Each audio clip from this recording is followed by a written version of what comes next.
day everyone! This is Layla May F. Lambredas mula sa Master of Arts in Education, pangkat C101. Here is another educational vlog entitled Philosophy in Action, Understanding Philippine Educational Issues Through Educational Philosophies. Muli, samahan niyo akong talakayin ang patungkol sa mga napapanahong usapin sa ating edukasyon dito sa bansang Pilipinas. The Philippine education system is currently confronting profound challenges such as learning poverty and achievement, teacher shortages, poverty-driven dropouts, and a growing demand for critical thinking skills.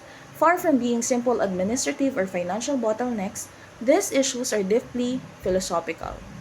They force us to re-examine our core beliefs about why we teach, what knowledge is most worth having, and how education can serve as a catalyst for human flourishing. Let's begin with our first major issue, learning poverty and low achievement. Learning poverty in the Philippines, where majority of a 10-year-old student is struggling in reading simple text, stems from a curriculum historically bloated with overly complex competencies at the expense of baseline literacy and numeracy. Essentialism maintains that the primary purpose of schooling is to teach a core body of essential knowledge, moral values, and academic skills. It demands mastery of fundamental subjects such as reading, writing, and arithmetic before a student moves on to a complex competencies. Essentialism helps explain our current crisis. Over the past decades, our basic education curriculum became heavily congested.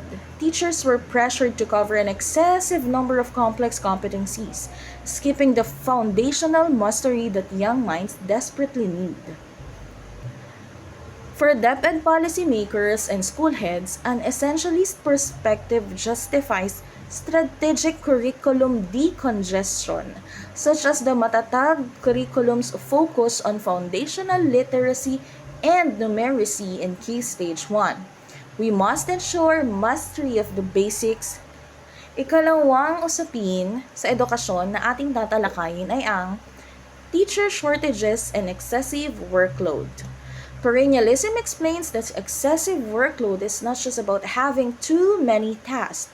It is about having the wrong kind of tasks. In the Philippines, public school teachers are often overwhelmed with non-teaching administrative duties, such as liquidation reports, feeding program monitoring, census work, alongside large class size.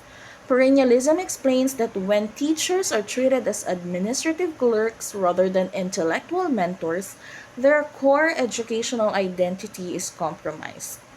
You cannot cultivate high-level thinking in students when the educator's time for scholarship, lesson preparation, and intellectual reflection is consumed by paperworks. This professional burnout leads directly to teacher shortages and declining instructional quality. When teachers spend hours filling out liquidation reports, managing feeding program, or completing clerical paperwork, their identity as intellectual mentors is compromised. Perennialism points out that forcing scholars to act as office clerks causes deep professional frustration, leading directly to burnout, resignation, and long-term teacher shortages. So, what are the solutions? Protect the teacher's intellectual role. Second, prioritize subject matter mastery. Subject matter mastery. Provide protected preparation time. At ang pangatlo na ating tatalakayin ay ang poverty and school dropouts. Filipino students living in extreme poverty face severe existential pressure, often forced to choose between immediate economic survival and continuing their education. Existentialist view explains that when traditional schooling feels rigid, impersonal, or detached from students' immediate reality, the student loses personal meaning in education. If school is reduced to standardized rules that ignore a student's personal struggles, the learner exercise their agency by leaving school to pursue options that offer immediate survival or purpose. So, what are the philosophically grounded solutions? First, expand flexible and personalized pathways. It means we need to strengthen non traditional education models such as ALS, Open High School Program, and flexible learning options that allow working or struggling students to choose when and how they will learn.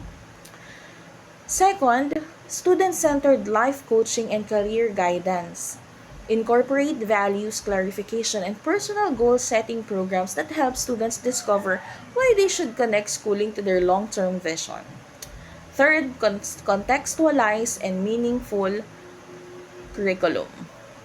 Allow students greater choice in learning projects and vocational tracks so education directly addresses their lives, reality, and personal interest. So what are the roles of educational leaders sa ganitong usapin? Facilitators of opportunity and equity. School leaders must eliminate rigid, punitive attendance or administrative policies that unfairly push out poor or working students. Compassionate mentors, leaders must create an empathetic, non-judgmental school environment that respects each student's unique background, offering second chances and flexible solutions rather than rejection. So what is the effect of this in my professional practice as an educator? It changes how I view struggling students, moving from seeing them as unmotivated to recognizing them as human beings facing complex life choices and searching for meaning.